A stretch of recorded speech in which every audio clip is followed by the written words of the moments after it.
Here's what happens to most people who move to Arizona from California, Illinois, or New York. They run the housing numbers. They see that a home costing $1.2 million in Los Angeles sells for $400,000 in Chandler. They calculate the income tax savings. The math looks incredible. They move, and then, 6 months later, they get the electric bill for August, they fill up the gas tank, they price out daycare, and they realize that the cost of living story in Arizona is more complicated than the YouTube videos made it sound. I'm going to give you the complete, honest picture, category by category, number by number.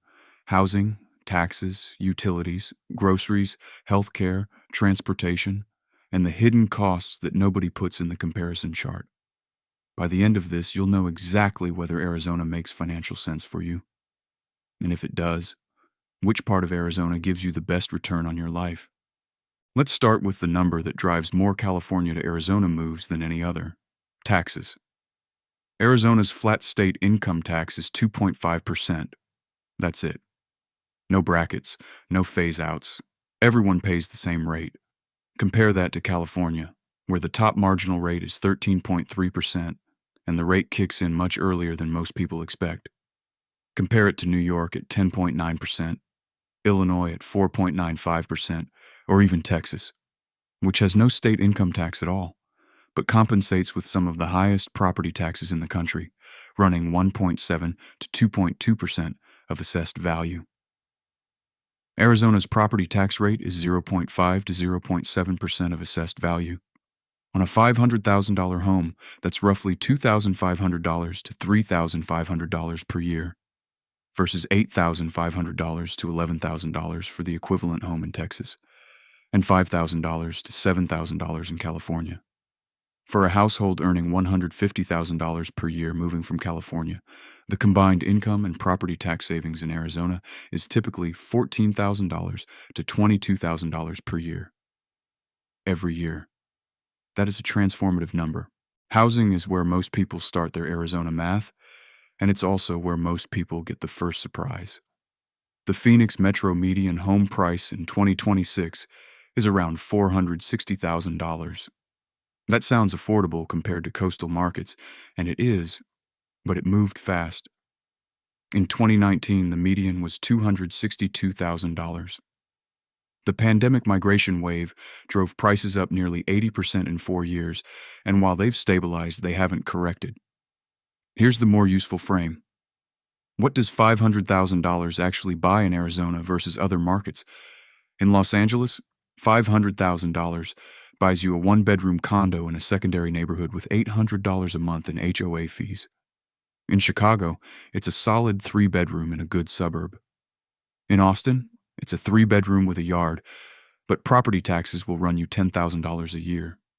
In the Phoenix suburbs, Chandler, Gilbert, Queen Creek, $500,000 in 2026 buys you a 4-bedroom, 2.5-bath home, built in the last 15 years, with a 2-car garage and a private backyard in a neighborhood with an A-rated school district.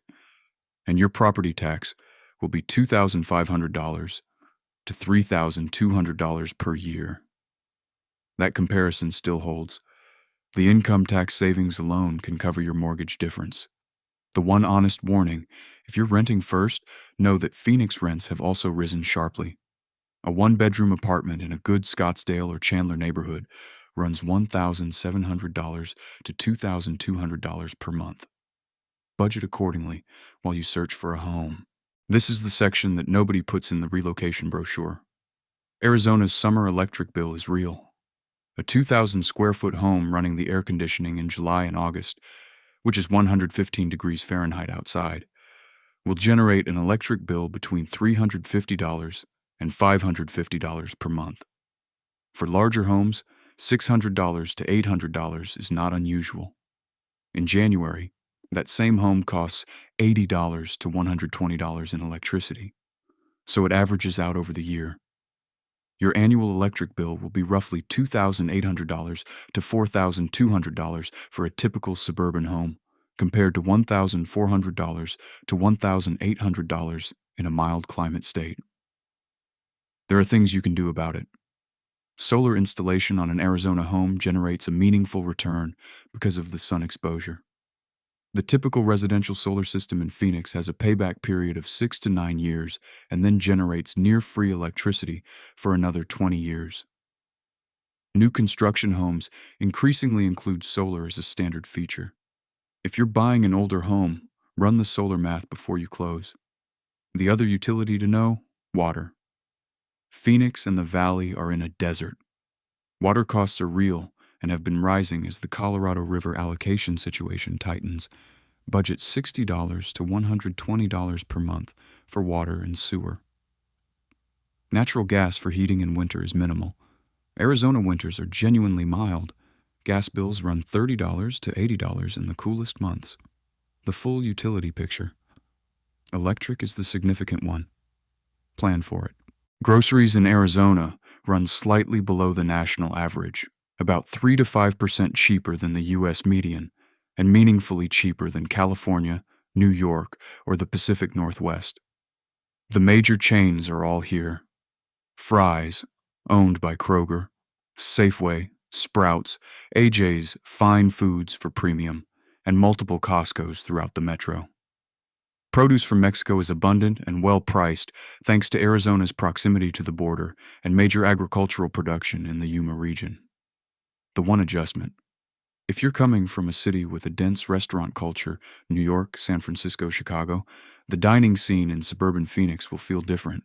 It exists, and it's genuinely improving, particularly in areas like Old Town Scottsdale, Arcadia, and downtown Tempe. But the density of exceptional independent restaurants is lower than coastal metros, and the car-dependent geography means you're driving to most of them. The practical numbers: a family of 4 spending average for the region will spend around $900 to $1,200 per month on groceries. Dining out twice a week for 2 people runs $120 to $180 depending on the neighborhood. Phoenix is a car city. This is not a criticism. It's a fact you need to budget for. Unlike New York, Chicago, or even Seattle, public transit in the Phoenix metro serves a limited footprint. The Valley Metro Light Rail runs from Mesa through Tempe into downtown Phoenix and up to northwest Phoenix, roughly 28 miles. If your home and your workplace are on or near that corridor, transit is viable. For most suburban residents, it isn't. What this means financially: almost every adult in your household needs a car.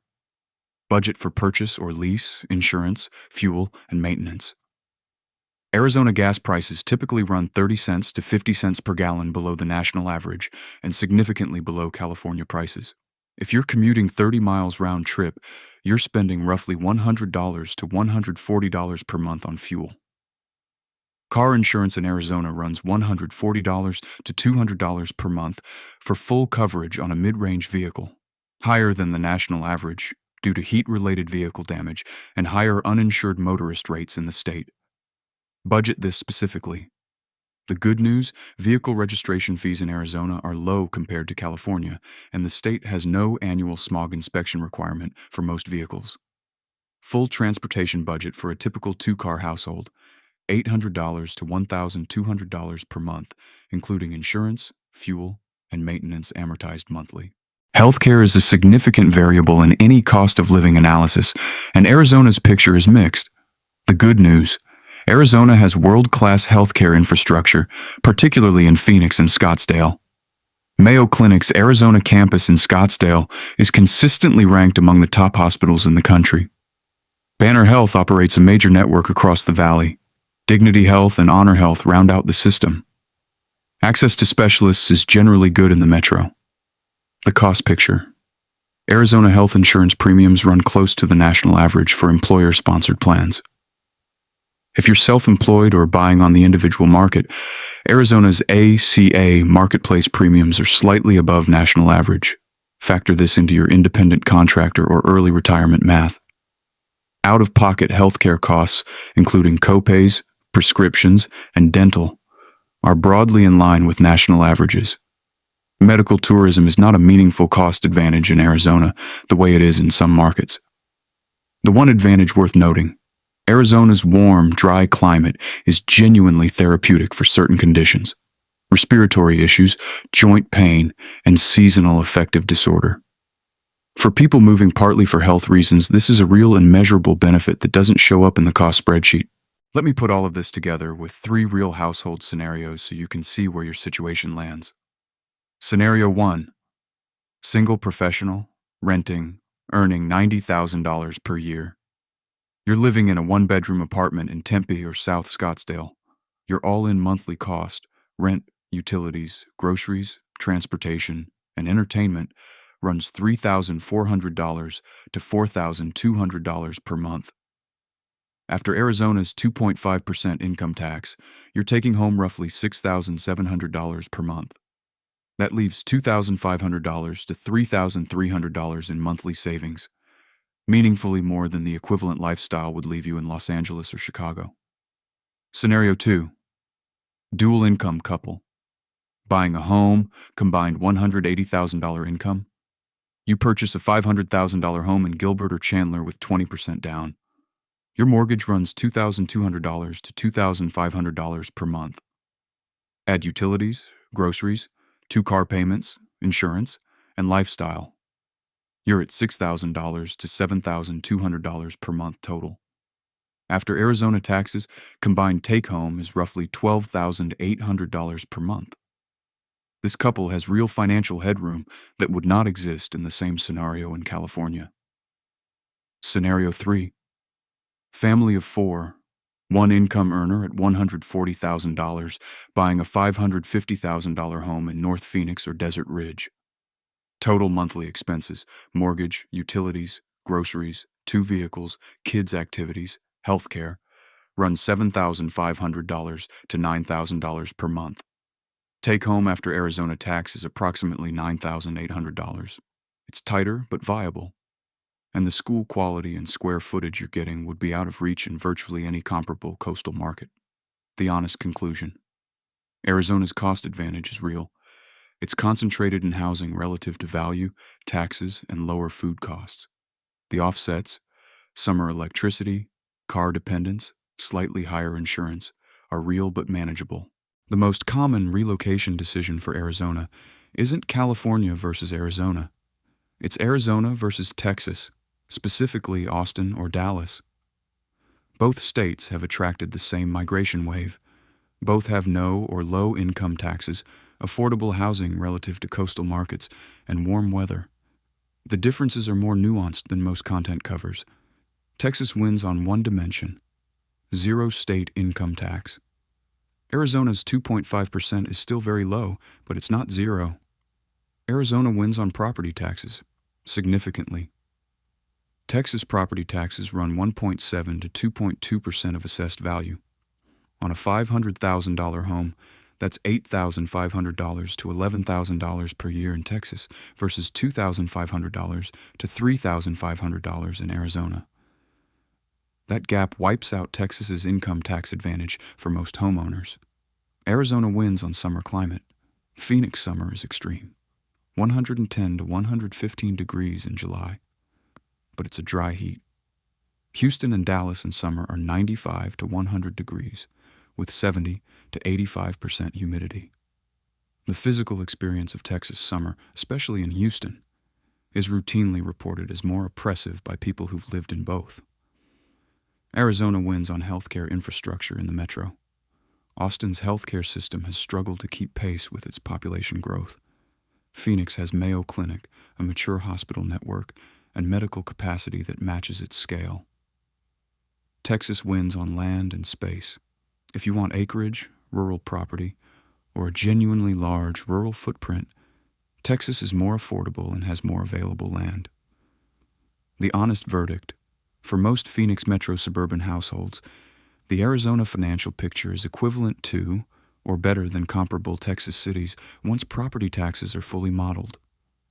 Choose based on climate preference, job market, and personal factors, not solely on the income tax headline. So here's the real cost of living answer for Arizona in 2026.